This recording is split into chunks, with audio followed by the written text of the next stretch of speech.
Everything we possess that is not necessary for life or happiness first becomes a clutter and eventually turns into a burden, be it our physical space or our mental space. Scarcely a day passes that we do not add to our clutter, because we often forget that happiness is a space between too little and too much, and to find that space we need to declutter. Decluttering doesn't just have a therapeutic effect, but decluttering your physical space eventually declutters your spirit and mind. I met my friends Vaastu Consultant Dr. Padmaja and energy healer Terry Allen over a coffee chat to understand the significance and positive effects of decluttering. So Padma, I'll start with you. Yes. Decluttering is such a big thing. We are in a festive season, Yes. and I always begin with decluttering my house, my mind, and everything around me and inside me. And I see such amazing changes. You are into Vaastu, and I am sure you have your take on it. Absolutely. Decluttering is one of the most important aspects when we talk about Vaastu. The moment you declutter your space, half the battle is won. And everybody wants a decluttered space, but there is something that is not allowing them to do it a lot of times. So decluttering definitely is one of the most important things, and with the festive season around, I think that's the first thing that people start with. The whole idea of the festivals is to actually go about decluttering. At least make an effort once or twice in a year to do the whole thing. That's how you begin your celebrations. Absolutely. The whole thing is clear your mind, clear your body, clear your soul, clear your space. Because that's the point when you can start on a positive note, on a happy note, to enjoy and be in the moment of celebrating a festival. And open up to new things. Absolutely, absolutely. And decluttering is not just about your space. It could be anything and everything around you, your mind, something as simple as your phone. There is so much. Yeah, you know, so many apps. Absolutely. And you're taking up the memory of your phone, so it's similar to your mind. Absolutely. You're taking up your own memory, you're taking up your own space. And one thing we all have to remember, the space will never change. The things would always keep growing. So a house which was huge 2 years back suddenly becomes small. It's because we have just accumulated things.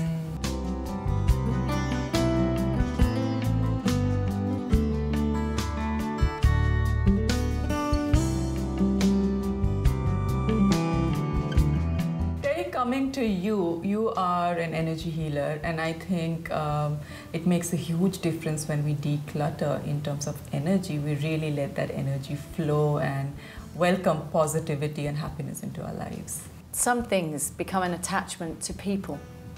So for them to declutter, as you were saying, that it helps them to just clear off emotions, clear off attachments that in their life. And that's like clearing your baggage. And people, I think, don't realise how they become accustomed to attaching themselves to things. And especially if people have given you things. Exactly. That energy's also coming in. So it's interesting for people, you know, when some clients have come to us, and I don't mean this with everybody, but some clients have come to us and they've given, I asked them, you know, something's gone turbulent in their life, or all of a sudden they've been feeling a little bit down or not right. And I sometimes receive the message, somebody has given you something.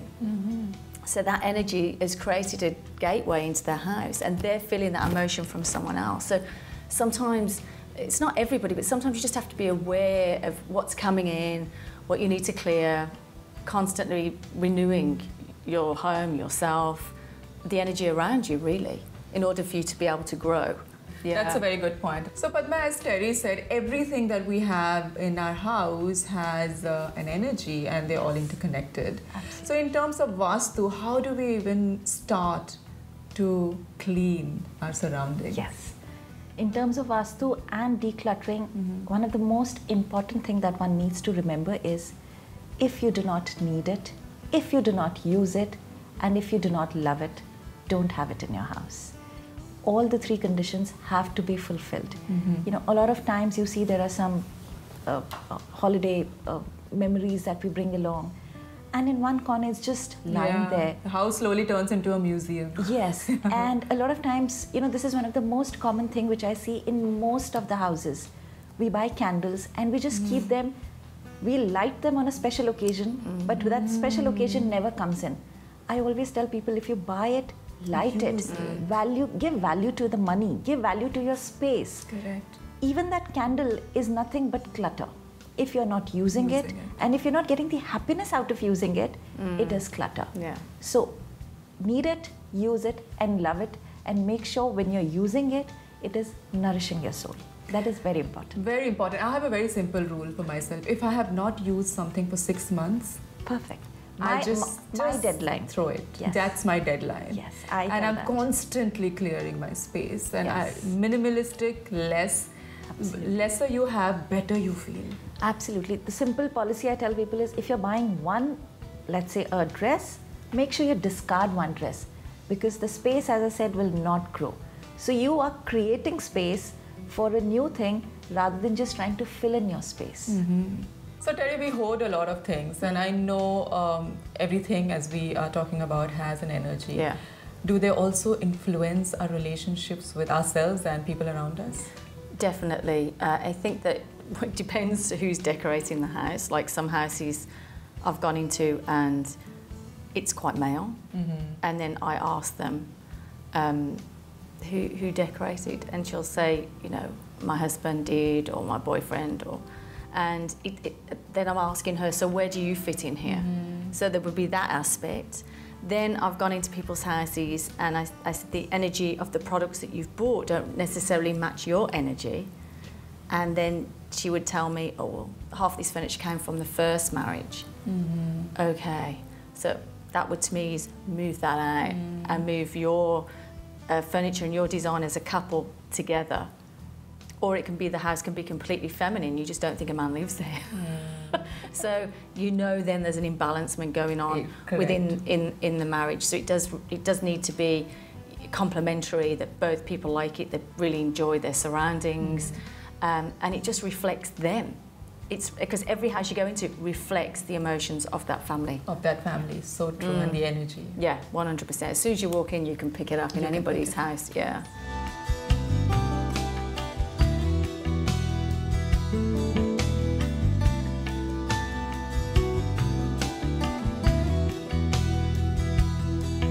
Padma, Terry was talking about balancing. How do we create this balance through decluttering?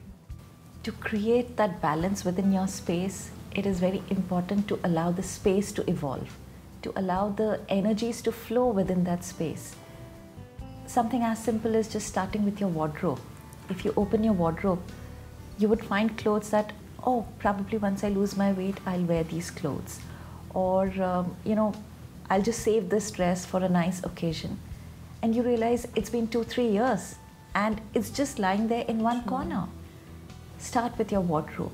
Start with your papers. Start with small things. You don't have to really go overboard by literally draining yourself out, because as you declutter gradually, you would realize that you're picking up positive energies, and that is allowing you to get into a bigger mode of decluttering. So just start slow, start very slow. Yes, your makeups, your you know, old phones which are just lying there in the drawers, which probably you're never going to use it. Absolutely. Just start, take slowly, small step, one at a time, and you would realize as you're taking 2-3 steps, you've got that energy to take bigger steps. So Terry, how do we start decluttering our mind? Well, I always say to my clients before coming for a clearing, I need you to do a small preparation from your side, which means you need to look at your emotions. So, you know, do a list of your forgivenesses and your angers or your hurts. Just really start making, and then I do a list of forgivenesses. So do a list of all your emotions and see where you're at and see what you'd really like to let go of.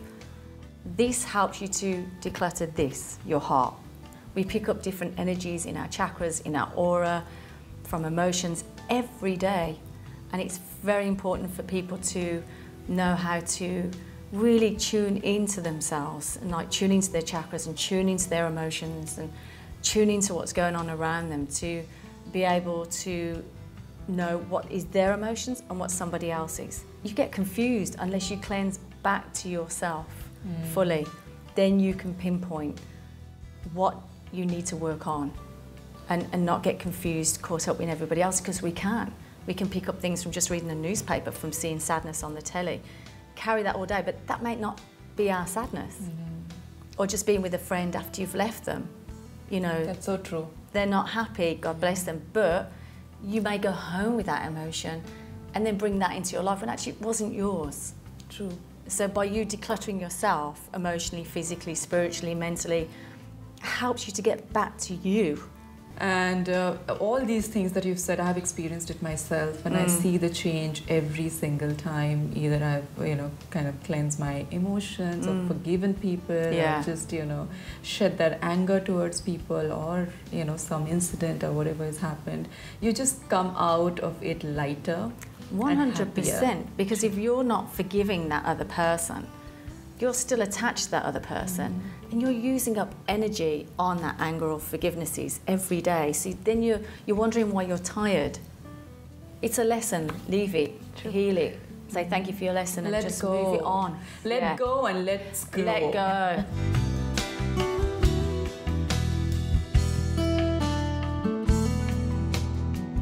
Five things we can do to declutter our space around us. First and foremost, your personal space, your wardrobe. Okay, start your with that. cars, your handbags, your mobile phones. And you know, we all have that little corner in our house where we keep storing gifts that we have received from somebody, and we probably do not have the intentions of using, but we want to give it away. And it keeps on stacking, but we hardly clear that little corner. So start with that. Give it in charity if you really don't have that immediate thought of giving it to somebody. Just clear. Respect your space. It's your space, so do not think about others. Clear it. Clear it. Yes. Very important. I use a very simple philosophy, and I read this in a book by a Japanese author, where she talks about when you're cleaning your wardrobe, just take each and every piece, spend a minute or two with it. Absolutely. If you feel love for the piece, keep it. If you don't feel any emotion, let it go, however expensive it is, however good it is. 5 things we can do to declutter our mind, body, and soul. I think, first of all, is to do a list of your emotions. I always find that I tend to do that twice a year myself. So I do a list of forgiveness for others and myself, a list of anger that we hold, probably a list of judgments I want to let go of. Right. But then I do a list of gratitude. I do my gratitude every day of what I am grateful, because, and I keep that list. And to do a nice cleansing salt bath, do like a salt bath that cleanses off the aura, and or swim in the sea. And and then if you feel that you need to go get healings or clearings from, you know, help from other people, which does help, then go do that as well. You know, do go and cleanse and service your body with a healing method, with a healing way. I think they're the pointers that I would give to people to start off with, because it's simple, but it's effective. But I think everything that's simple is more effective. Absolutely. Quite frankly. Yeah, there is a lot of power in simplicity. 100%. As I said, we really need to do it on a constant basis. Declutter our space and declutter our mind, body, and soul. And every day, I believe when we wake up breathing, it's a blessing. Yeah, 100%. Absolutely. Thank you so much for coming on this show. Thank you. Pleasure. Thank you. Amazing, and I really had fun chatting with you. Thank you very much. Thank you Thanks. so much. Thank you.